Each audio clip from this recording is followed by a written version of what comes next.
All right, gentlemen. This is Mr. McBride. This is our last week. Congrats. Yay.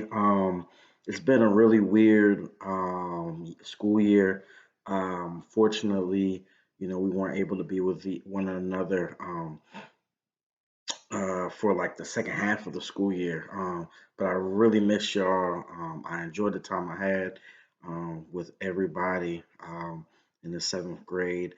I really had a really good group, even my first period um, of seventh graders. I love y'all, and I can't wait to see how much y'all grown over the summer and dap y'all up and hug y'all and just see your growth over the summer when we get back in the fall. Okay, so last week, we had kind of a bye week, right?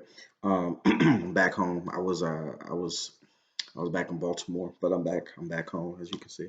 But last week we talked about the battles of the Civil War, and this week is more about, okay, now the South has lost the war. All right, now it's about the North has won, and what do we do after, right? What does the United States do after this Civil War, right? You had both kind of sides, the North and the South, fighting each other, but they were a part of the same United States. And now the South loses. Okay, now what does the United States do? What are the effects? Remember, an effect is something that happens after.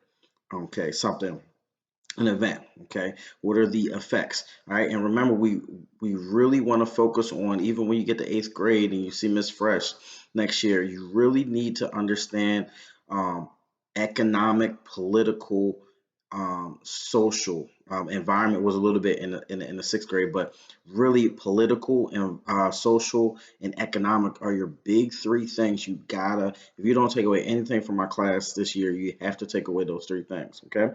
All right, so the Civil War spans from 1861 to 1865. It's a 4-year war, and in that war, it's really a fight over, again, sectionalism, right? So the North and the South want these new territories that are popping up in the United States to either be slave or non-slave. Okay, remember, Texas is a slave state. Okay, so and then and that's the whole fight. Okay, so the North wins. Okay, the North wins. Let's fast forward.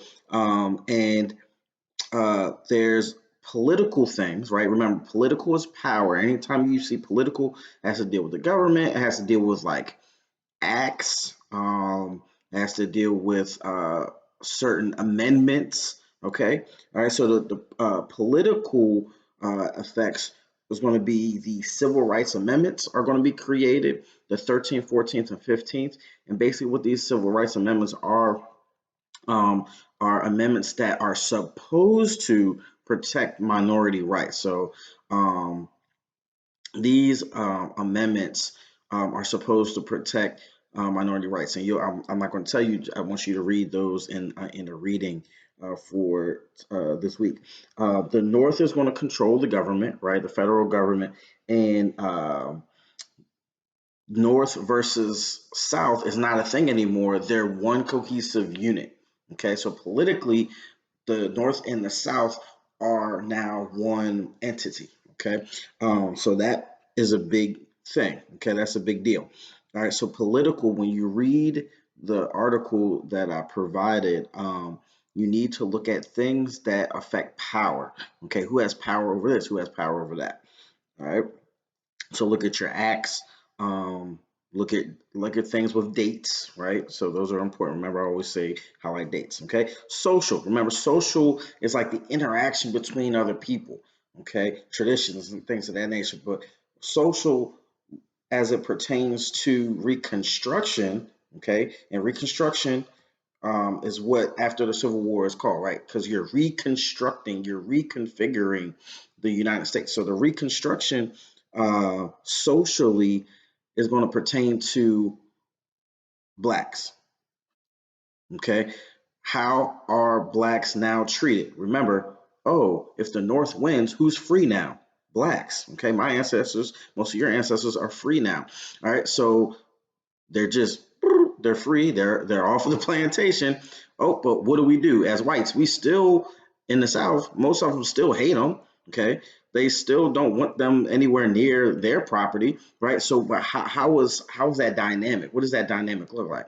So, when you look at your article, look at things that people are going to do to either support blacks, okay, or groups that are going to try to scare blacks, KKK, right? So those are social things that the Reconstruction deals with. Okay, social things, social racism, groups that pop up, or certain things that pop up to support blacks, or things that pop up to not support blacks. Okay.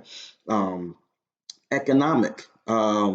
Economic will be things like, how is the economic structure now kind of built after the war? Whenever you have a war, there are going to be negative effects economically.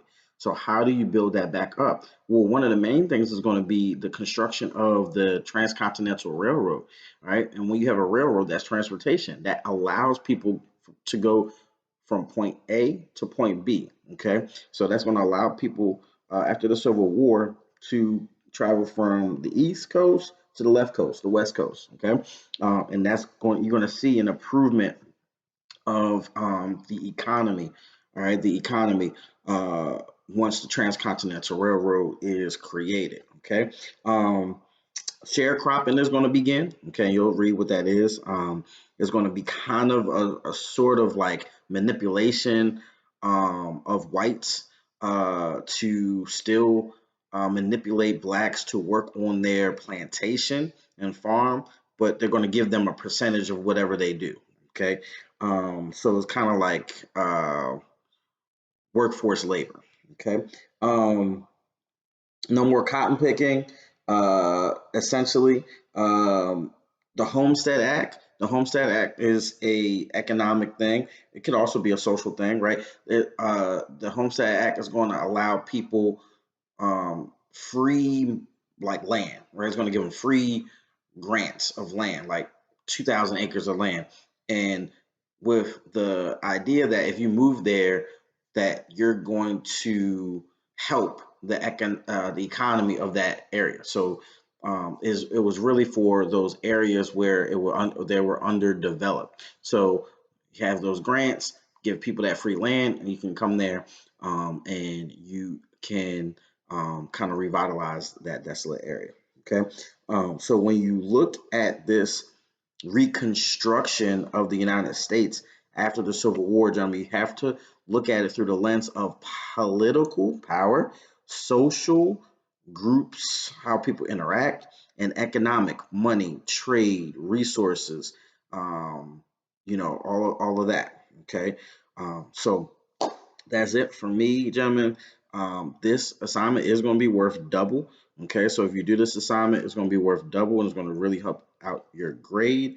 I do not want to fail anybody during social distance, but if you don't do anything, right, your grade is going to be affected. Okay, reach out to me again.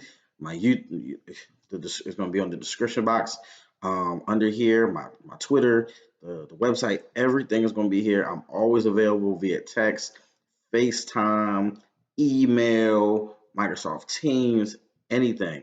My phone number is 410-841-8377. My email is alexander.mcbride at houstonisd.org. Okay. The Twitter is history with McB. Right. Like everything is available there for you. Everything is there. So there's no excuse. Sorry for the long video, but I kind of added my little farewell. Not farewell, but see you later. I will be back next year. Okay, God willing. Okay, we'll be back next year. So I will see y'all faces next year. Okay. All right. Love y'all.